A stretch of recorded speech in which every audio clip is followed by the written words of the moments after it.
saudara dan saya akan makin diberkati. Saya akan memberikan satu tema pada pagi ini. Allah merindukan hidup mengeluarkan buah kebenaran untuk memuliakan Tuhan. Nah saudara, Tuhan itu sangat merindukan hidup kita mengeluarkan buah kebenaran untuk memuliakan Tuhan. Karena dengan begitu berkat-berkat itu akan tetap dilanjutkan di dalam kehidupan saudara. Amin. Jadi ketika saudara dan saya mengeluarkan buah kebenaran, bukan berarti hidup kita makin sulit, tetapi berkat-berkat Tuhan makin dinikmati oleh kehidupan kita. Mari kita baca di dalam Yohanes 15 ayat 16. Kita melihat satu rangka yang begitu luar biasa yang Tuhan janjikan dalam hidup kita. Ya, Yohanes 15 ayat 16. Mari kita baca bersama-sama. 1, 2, 3. Bukan kamu yang memilih aku, tetapi akulah yang memilih kamu. Dan aku telah menetapkan kamu supaya kamu pergi dan menghasilkan buah. Dan buahmu itu tetap, supaya apa yang kamu minta kepada Bapa dalam namaku diberikannya kepadamu. Nah saudara, kita melihat satu kolerasi, satu hubungannya yang luar biasa. Ketika saudara mengeluarkan buah-buah kebenaran, Yesus mengatakan, ketika engkau mengeluarkan buah dan buahmu tetap, supaya engkau meminta apa saja di dalam namaku, maka Bapa akan memberikannya kepadamu.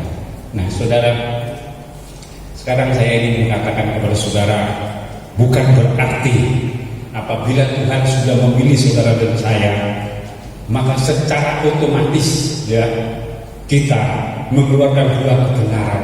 Tidak saudara. Tetapi saya katakan kepada saudara, pilihan tetap ada di tangan kita. Apakah kita mau menjadi orang percaya yang mengeluarkan buah kebenaran, atau menjadi orang percaya yang tidak mengeluarkan buah kebenaran? Pilihan itu di tangan saudara dan saya. Amin. Memang kita dipilih, tetapi Tuhan memberikan tanggung jawab supaya kita memilihnya dengan sadar, bahwa kesadaran itu supaya kita hidup mengeluarkan buah kebenaran. Justru Yesus menginginkan yang demikian bagi saudara dan saya. Kenapa? Supaya berkat-berkat itu dilanjutkan di dalam kehidupan saudara dan saya. Apakah ada contohnya Pak Paulus, orang yang dipilih tetapi tidak mengeluarkan buah kebenaran?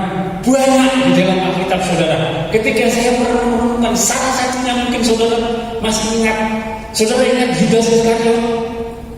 Siapa yang pilih? Loh Tuhan. Bukan saya yang pilih Yudas Iskariot. Tuhan pilih. 12 orang yang Tuhan pilih. Yang 11 memilih untuk menjadi orang percaya yang mengeluarkan buah kebenaran, sehingga ke-11 orang ini pada akhirnya bisa memuliakan Bapa surganya kita. Amin. Dan satu ini, bukan Yesus yang salah memilih saudara. Tuhan tidak pernah salah memilih. Tuhan memberikan kesempatan kepada kita. Kita yang memilih juga. Kita punya tanggung jawab di dalam pilihan itu. Ketika Tuhan memilih dan memanggil kita, kita juga punya tanggung jawab supaya kita menjadi orang-orang yang dipilih dan mengeluarkan buah di dalam hidup kita. Nah ini satu hal yang berbeda saudara. Ternyata mungkin kita berpikir, saudara, kalau kita berpikir, saya kadang-kadang berpikir juga seperti saudara.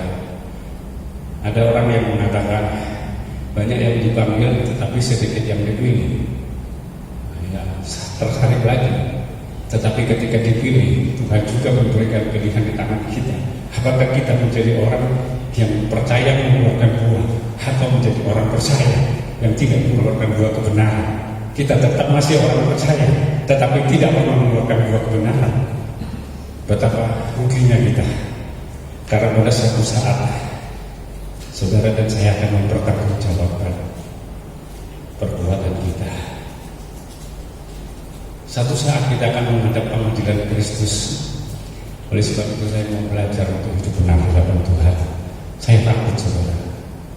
Lalu kalau saya melayani Tuhan, tanpa mengeluarkan buah kebenaran, akan sia-sia. Amin. Betapa sia-sianya oleh saudara. Saudara sudah melayani demikian rupa untuk Tuhan, tetapi saudara tidak pernah mengeluarkan buah kebenaran. Betapa sia-sianya ketika satu ketika Tuhan memisahkan kambing di sebelah kiri dan domba di sebelah kanan. Betapa ruginya pelayanan kita. Betapa ruginya kita menjadi orang percaya kalau tidak mengeluarkan buah. Oleh sebab itu, hari ini saudara mendengarkan firman Tuhan. Yesus merindukan saudara memilih dengan kesadaran yang penuh bahwa saudara akan memilih untuk menjadi orang percaya yang mengeluarkan buah kebenaran. Amin. Saya akan memberikan satu cerita sebagai ilustrasi. Satu kali ada seorang pemuda yang bertanya rahasia kesuksesan dan kebahagiaan kepada seorang pendeta. Nah, kalau manusia bertanya selalu kesuksesan dulu, bukan kebahagiaan dulu. Karena kesuksesan nanti berhubungan dengan dunia materi. Tetapi Tuhan Yesus berbeda, saudara. Tuhan Yesus mengatakan hendaklah menjadi orang berbahagia yang sukses. Duh, ya beda ya. Jadi orang yang sukses belum tentu memiliki kebahagiaan. Nah, saya melihat cerita ini sungguh-sungguh menginspirasi saya ketika saya belajar di dalam firman Allah. Ya, pada satu kali ada seorang pemuda itu melihat dia merasa hidupnya tidak berbahagia dan tidak sukses. Dia banyak mengalami kegagalan. Lalu dia bertanya kepada seorang pendeta.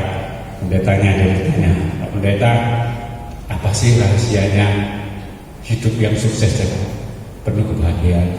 Lalu pendetanya diam sejenak, lalu dia menjawab, "Coba aku lihat tanganmu. Ada garis tangan kan? Saudara coba lihat tangan saudara, ada garis tangan kan?" Sekarang pendeta itu berkata, si anak muda ini berkata, "Wah, kok sekarang sudah beda Pak Pendeta ini? Apakah sudah mulai menjadi dukun ini? Kok melihat garis tangan?" Gitu ya. Tapi dia belum tahu bagaimana maksudnya. Disuruh genggam. Coba genggam. Saudara genggam tangan. Kelihatan nggak garis tangannya? Ada yang kelihatan, ada yang tidak. Betul ya? Ada yang tidak, tetapi tidak semua. Tidak kelihatan, masih ada yang kelihatan. Garis tangan kita sebagian. Lalu, anak muda berkata, "Loh, Pak Pendeta, kok jadi horoskop?" Lalu pendeta bilang, "Tidak, kau tahu, garis tangan yang kegenggam itu berarti hidupmu di dalam pilihan tanganmu. Apakah engkau menjadi orang yang diberkati atau tidak? Ada di dalam genggaman tanganku." Amin. Ada di dalam genggaman saudara. Tetapi saudara, kamu perhatikan, ada sesuatu yang tidak bisa kamu genggam. Itulah milik Tuhan. Itu tidak bisa diganggu-ganggu. Engkau tidak bisa menguasainya, karena itu hidupmu tergantung Tuhan juga. Jadi kesuksesanmu juga engkau punya tanggung jawab untuk mengejarnya, tetapi Tuhan yang menentukan hidupmu. Amin. Jadi saudara, dengan kata lain, pendeta mau mengatakan kepada anak muda ini, kalau kamu berbahagia, kalau kamu sukses, maka carilah Tuhan. Hiduplah mengeluarkan buah di dalam kehidupanmu, di dalam kebenaran. Maka engkau akan melihat Tuhan akan memberikan berkat-berkat itu di dalam hidupmu. Tuhan akan membuat engkau berbahagia. Kalau engkau takut akan Tuhan, maka Tuhan akan mengubah karakter hidupmu. Tuhan akan mengubah, firman Tuhan akan mengubah kekerasan hatimu. Firman Tuhan akan mengubah keangkuhan hidup kita. Firman Tuhan akan mengubah, menghancurkan segala sesuatu yang buruk di dalam kehidupan kita. Kalau kita mau mendengarkan firman Tuhan. Ketika Tuhan mau melakukan semuanya dan engkau siap untuk dibentuk oleh Tuhan, maka rasa takut itu akan membuat engkau mengeluarkan buah kebenaran. Ketika hidupmu sudah mengeluarkan kebenaran, Yesus berjanji, mintalah apa saja di dalam namaku, Tuhan pasti akan beri. Firman Tuhan ini selalu mengaitkan berkat itu dengan ketaatan saudara. Dari perjanjian lama sampai perjanjian baru, tidak pernah berubah. Nanti kita akan pelajari lebih lanjut hal itu, saudara. Nah, oleh sebab itu sekarang anak muda yang bertanya kepada pendeta ini mulai sadar, oh iya ya, garis yang tidak bisa kita genggam itu Tuhan punya. Kalau orang yang takut akan Tuhan, dia akan memberikan persepuluhan. So dia bilang, apa kaitannya Pak persepuluhan dengan berkat Tuhan? Loh, bukankah Tuhan sudah berjanji sendiri? Jika engkau mengembalikan persepuluhan, Tuhan berkata apa? Ujilah aku, apakah aku tidak akan membuka tingkap-tingkap langit bagimu. Saya mau mengatakan ini, Tuhan tidak pernah minta uangmu. Memang Tuhan butuh uangnya? Tidak, Tuhan tidak butuh uang kita, saudara. Tuhan tidak butuh uang saya. Dia sangat kaya. Dia memberikan kepada saudara segala sesuatu yang saudara butuhkan di dalam dunia ini. Saya mengajarkan kepada teman saya begini, emas yang kamu pakai itu kamu beli. Iya kan? Nah, ini kesalahan kita. Emas itu tidak pernah kita beli. Yang kita beli adalah prosesnya. Sampai emas itu di kalung kita, itu yang kita beli. Emang emas itu diciptakan manusia? Tuhan sudah siapkan di tanah. Emas itu disiapkan untuk gratis, saudara. Betul ya? Loh, emas itu disediakan untuk gratis. Batu permata yang indah-indah itu gratis. Tuhan sediakan buat manusia. Cuman manusia yang mengolahnya, lalu saudara membelinya, itu proses. Tapi Tuhan tidak pernah meminta bayaran. Manusia tidak pernah bisa menciptakan itu, saudara. Jadi kalau kita mengembalikan persepuluhan kita kepada Tuhan, bukan untuk memperkaya pendeta. Amin. Makanya saya berani gitu, karena saya tidak. Saya ngomong begini supaya saya ngomong dengan kejujuran saya untuk membentuk hidup kita semua, supaya saudara diberkati. Karena di tempat ini saya juga menerapkan bahwa persepuluhan kolektor itu bukan milik pendeta, tetapi itu milik Tuhan yang digunakan untuk keperluan pekerjaan Tuhan di bumi. Ketika saudara mengembalikan persepuluhan, berarti saudara mempunyai keinginan untuk memperbesar kerajaan Tuhan di bumi. Saudara dan saya menjadi mitra di dalam kehidupan kita dengan Allah. Amin. Sehingga gereja ini juga bisa bertumbuh. Saya ngomong dengan beberapa pengurus. Cobalah kita lihat. Saya memberikan satu bukti. Gereja yang agak besar dari kita, kalau mau beli mobil pun repean, saudara. Gereja kita kecil, pendapatannya kecil, tetapi kita beli mobil 2 itu tidak terkean. Saya tidak pernah rumah saudara minta sumbangan untuk beli mobil. Betul? Kalau pernah, tolong katakan. Saya hanya mengatakan dinimbang. Kalau saudara diberkati, silakan menimbang. Saudara bisa memberikannya kepada pemegang bendahara-bendahara atau kepada saya. Tetapi saya tidak pernah nodong saudara kan? Saya tidak pernah pribadi kepada saudara. Gereja ini mau beli mobil. Tidak pernah. Tetapi kita sungguh-sungguh diberkati. Itu uang Tuhan yang dikelola saudara. Perpuluhan saudara berarti saudara menjadi mitra Tuhan untuk mengembangkan gereja ini. Berikutnya saya akan katakan kepada saudara, oleh sebab itu mari kita hidup benar di hadapan Tuhan. Kita baca Filipi 1 ayat 9 sampai 11. Ya, kita baca Filipi 1 ayat 9 sampai 11. Kita baca bersama-sama. 2, 3.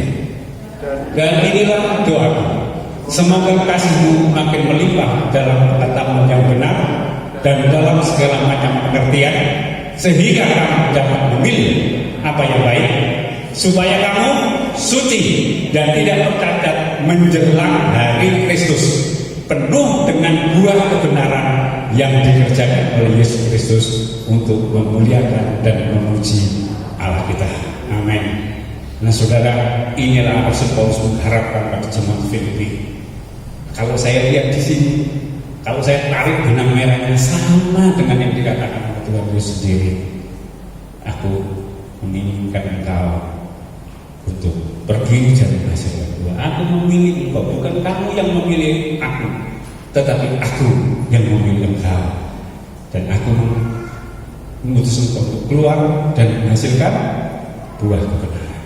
Di sini Rasul Paulus juga mengatakan kepada sidang jemaat Filipi, aku berdoa supaya firman Tuhan yang didengarkan tiap hari menambah pengetahuan yang benar dan segala macam pengertian dalam hidup kita, supaya kita bisa memilih apa yang baik dan kita menjadi suci tak bercacat menjelang hari Kristus. Karena hari-hari ini setelah ayat itu diucapkan, jauh lebih dekat kedatangan hari Kristus daripada ayat itu waktu diucapkan. Amin. Sekarang ayat itu kebenarannya lebih dekat daripada waktu dia diucapkan. Jadi hari ini saya mengatakan dengan kata yang lebih sederhana, ayat ini akan menuju kepada kegenapannya tidak lama lagi. Biarlah kita tetap berdiri di hadapan Tuhan dan didapatinya kita setia. Amin. Saudara, tak luar biasanya. Dan saya akan katakan kepada saudara, hiduplah benar supaya kita menjadi orang yang dipilih dan memilih hidup mengeluarkan buah kebenaran supaya nama Bapa surga kita dipermuliakan. Yang kedua, saya katakan kepada saudara, ketika saya merenung ini, saya mencari apa benar Tuhan masih banyak di dalam tokoh-tokoh Alkitab orang percaya tetapi yang tidak mengeluarkan buah. Ternyata salah satu tadi yang dipilih oleh Tuhan sendiri siapa? Yudas Iskariot. Sekarang Allah juga memilih di dalam perjanjian lama. Siapa? Saya kasih satu contoh saja. Nanti kalau saya kasih 10 contoh, saudara akan pulang. Saya kasih satu contoh lagi. Raja Saul. Siapa yang memilih Raja Saul? Orang Israel? Tuhan sendiri. Mari kita buka ayatnya supaya kita sadar. Ya. 1-10 ayat 1. Tuhan memilih Raja Saul untuk menjadi raja. Tetapi Raja Saul memilih untuk menjadi orang percaya tapi tidak mengeluarkan buah. Akhirnya Raja Saul suka untuk mentaati firman Tuhan. Itu sama dengan kita, saudara. Ketika kita memilih menjadi orang percaya tapi tidak mengeluarkan buah, susah buat kita untuk mentaati firman Tuhan. Amin. Kita baca sama-sama. 2, 3. Lalu Samuel mengambil guling-guling bersininya, dituangkannya ke atas kepala Saul. Diciumilah dia sambil berkata, bukankah Tuhan telah mengurang engkau menjadi raja atas umatnya Israel? Engkau akan memegang tampuk pemerintahan atas umat Tuhan, dan engkau akan menyelamatkannya dari tangan musuh-musuh di sekitarnya.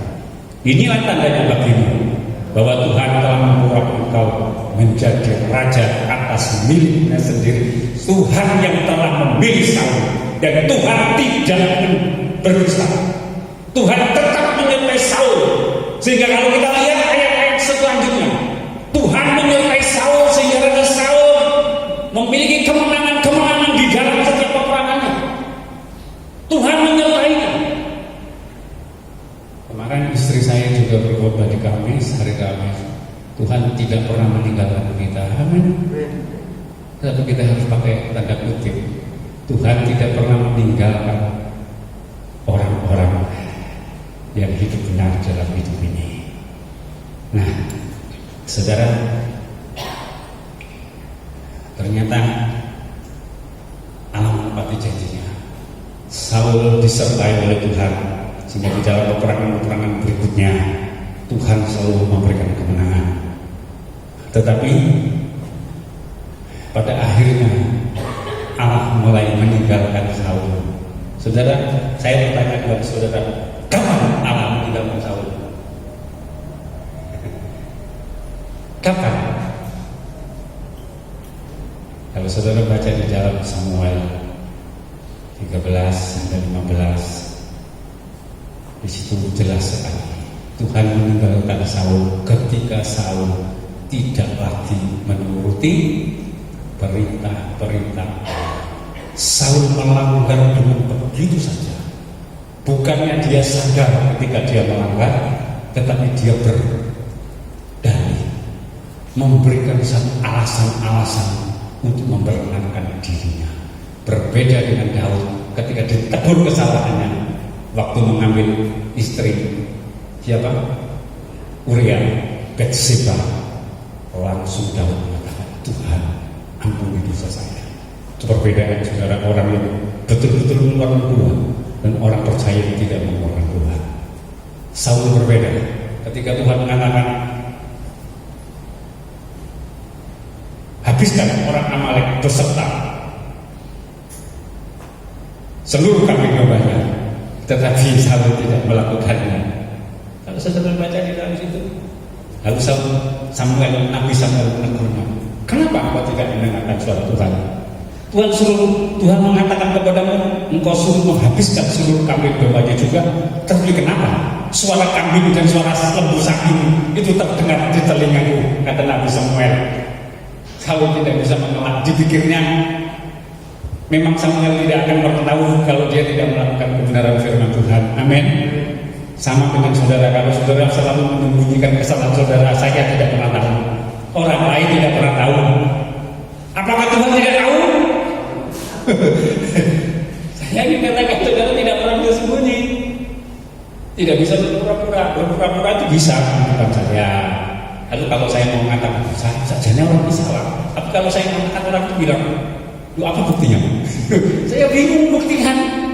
Walaupun logika saya, walaupun naluri saya bisa merasakan bahwa orang ini salah, tetapi saya tidak berani melakukan kalau orang ini salah. Kenapa?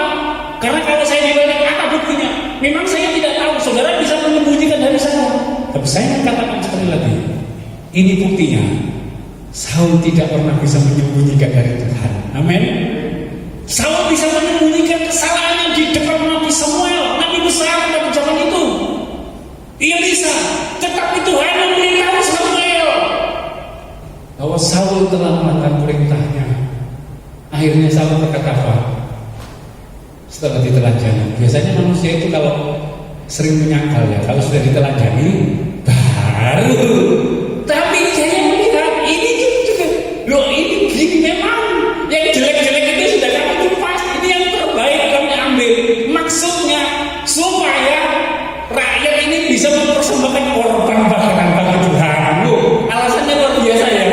Alasannya ini sungguh rohani, masuk akal. Tetapi Nabi Samuel berkata, apakah mendengarkan suara Tuhan? Apakah Tuhan lebih senang korban bakaran daripada mendengarkan suara Tuhan? Apakah saudara, saya tanya kepada saudara, apakah saudara lebih senang pujian saudara daripada korban hidup saudara?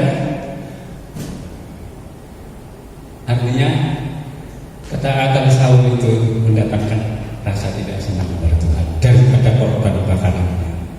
Betul ya?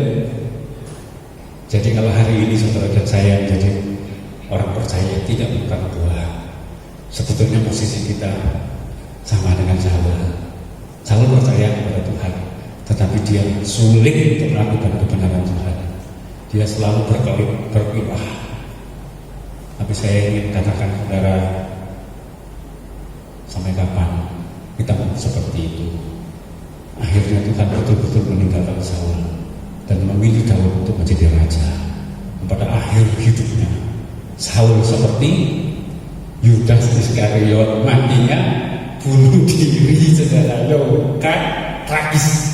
Orang pilihan Tuhan yang tidak menemukan buah, akhir hidupnya dia bisa menjadi raja, tetapi akhir hidupnya sungguh tragis. Mungkin saudara dan saya bisa kaya, hati-hati. Makanya Tuhan gak pernah menjanjikan engkau akan sukses dan bahagia, tetapi Tuhan berkata engkau akan menikmati kebahagiaan dan sukses. Berbeda ya. Kalau orang manusia itu yang dipandang itu selalu materinya, tapi Tuhan tidak. Tuhan memandang kehidupan rohani saudara dan saya. Sebab kehidupan jasmani itu akan berakhir di bumi. Saat saudara dan saya meninggal di bumi, segala sesuatunya berkata, selamat tinggal. Orang yang meninggal, dia akan meninggal dengan tidak membawa apa-apa.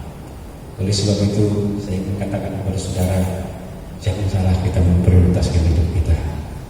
Kita memang mencari uang, tapi carilah dengan cara yang benar. Amin.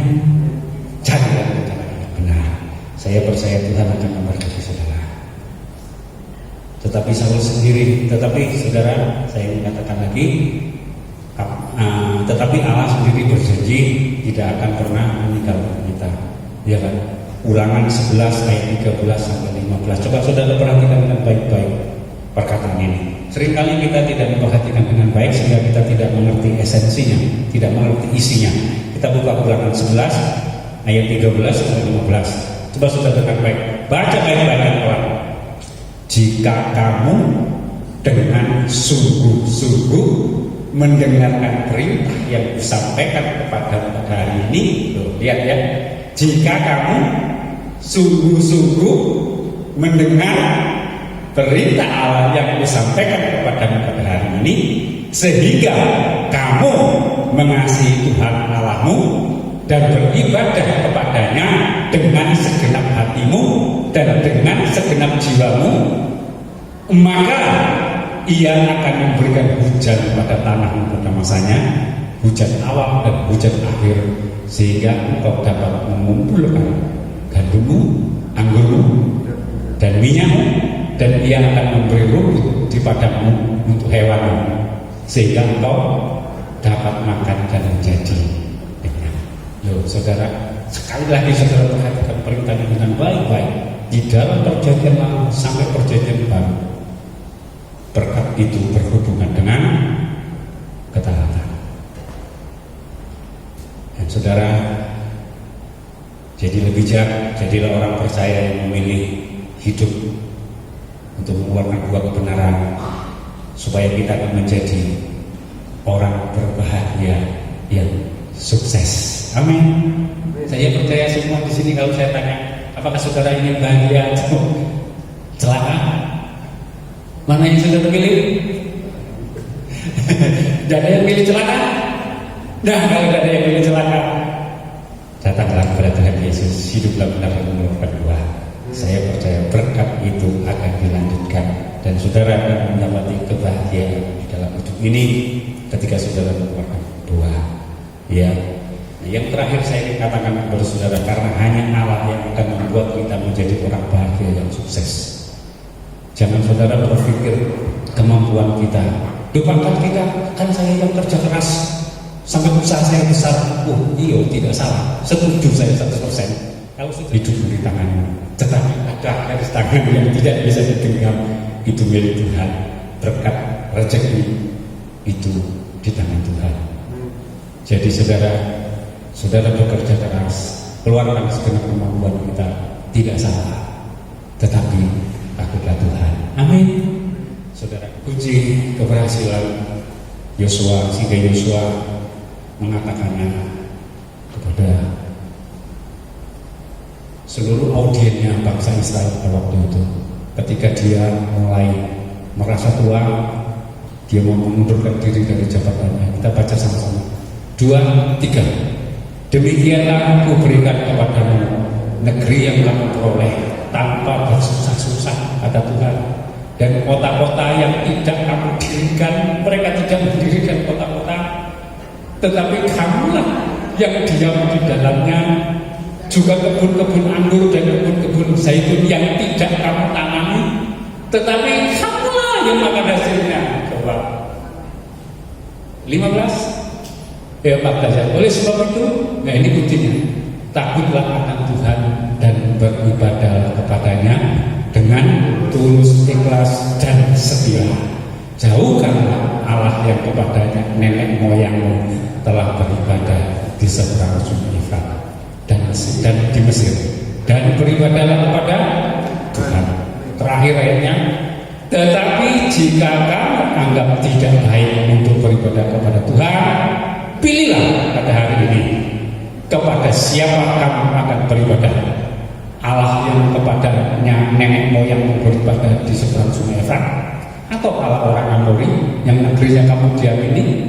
Tetapi, nah ini saudara yang luar biasa, aku dan seisi rumahku, kami akan beribadah kepada Tuhan.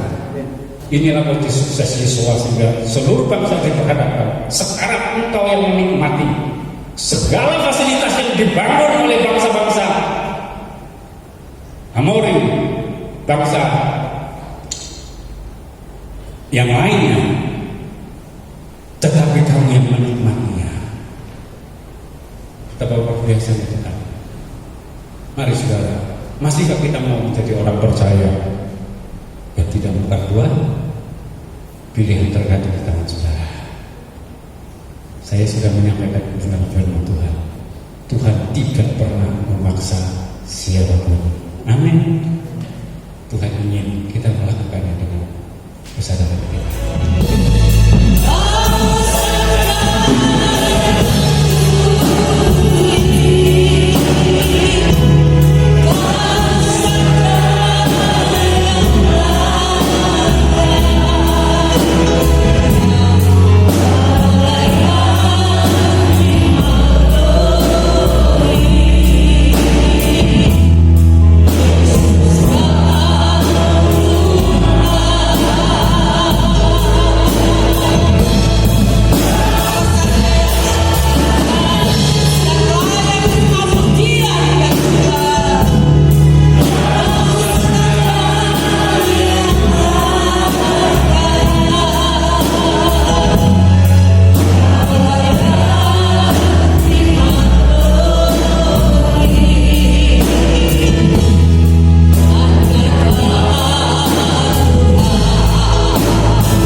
Pulanglah dengan damai sejahtera Allah yang berlimpah-limpah, dan kekuatan Allah yang berlimpah-limpah akan terus menopang firman saudara dan saya, dan berkat-berkatnya yang melimpah-limpah akan tetap memelihara kehidupan saudara dan saya mulai hari ini sampai maranatha. Semua ini kami peroleh dalam persekutuan Allah Bapa dan Putra Tuhan Yesus Kristus Tuhan kita, dan Roh Kudus menjamin saudara dan saya akan menikmati setiap janji-janji Allah. Di dalam nama Tuhan Yesus Kristus yang percaya boleh katakan amin.